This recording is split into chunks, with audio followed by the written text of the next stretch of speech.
ଖତକୁରୁବାହାଲରେ ସୁରକ୍ଷା ସପ୍ତାହ ପାଳିତ।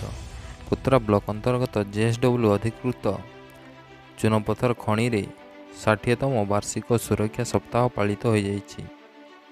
ଏହି ସୁରକ୍ଷା ସପ୍ତାହର ଉଦ୍ଦେଶ୍ୟ ହେଉଛି ଶ୍ରମିକ ଏବଂ କର୍ମଚାରୀଙ୍କ ମଧ୍ୟରେ ଡିଜିଏମ୍ଏସ୍ ଦ୍ୱାରା ବିକଶିତ ସୁରକ୍ଷା ନିୟମ ଓ ନିର୍ଦ୍ଦେଶାବଳୀ ଅନୁସରଣ କରିବା ପାଇଁ ସଚେତନତା ସୃଷ୍ଟି କରିବା।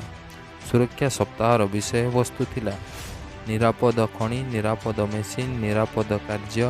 ଏହି ଅବସରରେ ମନୋହରପୁର ଖଣିରୁ ରତନ କୁମାର ପାଟ୍ରି, ଗାନ୍ଧା ମଡର୍ଣ୍ଣ ଆଇରନ୍ ଖଣିରୁ ଡକ୍ଟର ସାବିତ୍ରୀ ବାଲାମୁଣ୍ଡା, ତନ୍ତଲୁହା ଖଣିରୁ ବିଜୟା କୀର୍ତ୍ତନ ରଥ, ମନୋହରପୁର ଖଣିରୁ H K. Kujur, Gandhamardan iron ore ଖଣିରୁ ବିଶ୍ୱଜିତ ପରିଡ଼ା, ମନୋହରପୁର ଖଣିରୁ ବି.କେ.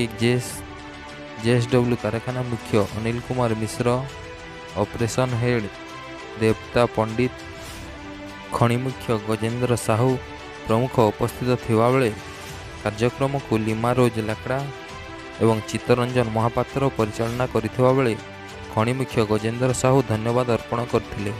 ସୁନ୍ଦରଗଡ଼ କୁତ୍ରାରୁ ରାଜେଶ ସାହୁଙ୍କ ରିପୋର୍ଟ, ସମ୍ବାଦ ଏକ୍ସପ୍ରେସ।